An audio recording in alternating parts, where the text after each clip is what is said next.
The story of Marie Walewska is one of the most fascinating and tragic intersections of love, power, patriotism, and personal sacrifice in the age of Napoleon Bonaparte. Born in 1786 in Poland, a land that had already been erased from the map by the partitions of Russia, Prussia, and Austria, Marie's early life was shaped by loss and yearning for her country's freedom. Her father, a committed patriot, died fighting for Polish independence, leaving behind a widow and 7 children. From a young age, Marie absorbed a deep devotion to her homeland, and by the time Napoleon's armies were sweeping across Europe, conquering the powers that had carved up Poland, she was poised on the brink of a path she never fully chose for herself.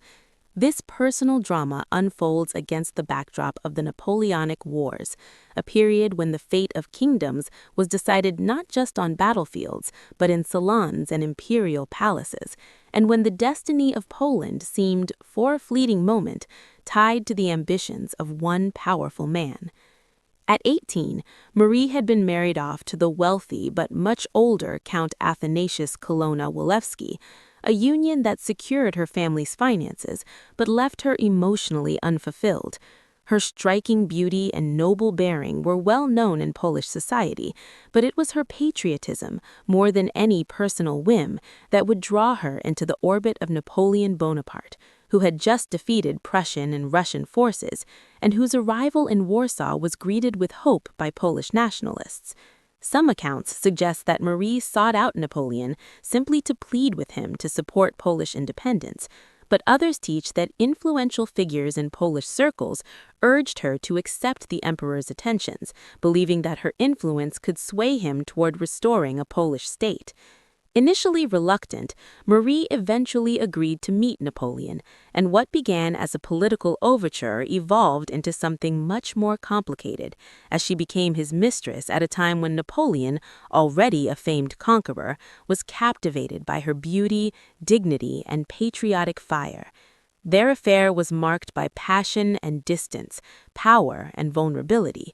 Napoleon, ever the strategist, saw in Marie a combination of allure and political utility, and he wrote to her in ways that blurred the lines between romance and manipulation. The Polish hopes for national resurrection seemed to benefit, at least partially. During the early stages of their relationship, Napoleon created the Duchy of Warsaw, a semi-autonomous Polish entity carved from the territories his armies had seized, giving Poles a glimmer of regained sovereignty. Yet the deeper currents of Napoleon's ambitions drew him elsewhere too, toward a dynastic marriage that would secure his empire, first to Josephine Beauharnais, then to Marie-Louise of Austria, a union crafted for political alliance rather than personal affection. Marie and Napoleon's bond produced a son, Alexander, whose paternity was widely understood if not always publicly acknowledged, and whose existence complicated both Marie's own identity and Napoleon's emotional world. Their time together moved from Warsaw to Vienna to Paris, but Napoleon's imperial priorities always loomed larger than any one personal relationship. He needed heirs and alliances that would solidify his dynasty. Amid the glittering palaces and grand campaigns, Marie's own heart grew attached to Napoleon, even as she clung fiercely to her ideals of patriotism and hope for Poland's freedom. Eventually, political necessity and imperial duty pulled Napoleon away from her, leading to the end of their romantic relationship, but leaving behind a complex legacy of loyalty, regret, and emotional entanglement. After their separation, Marie navigated life with resilience. Napoleon made financial provisions for her and their son. Alexander was granted estates and a title of nobility.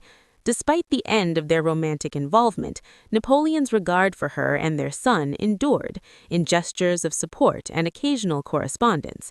She even visited him during his exile on Elba, an episode that revealed the enduring humanity beneath the public personas of both woman and emperor, and underscored the poignant intimacy that had bound them once. Yet their final farewell at Malmaison after the catastrophic defeat at Waterloo was a moment heavy with unspoken sorrow, a recognition that their shared history and the hopes they once pinned on their connection were irretrievably past. Marie's life after Napoleon was brief and marked by continued devotion to her children and her own place in a Europe transformed by war and empire. She remarried, this time to Philippe Antoine d'Ornano, a distinguished military man with ties to the Bonaparte family, but she died young, at just 31, still bearing the emotional and physical scars of a life lived at the crossroads of history and passion. Her son Alexander went on to have a distinguished political career, a living testament to the complicated legacy of their parents' liaison.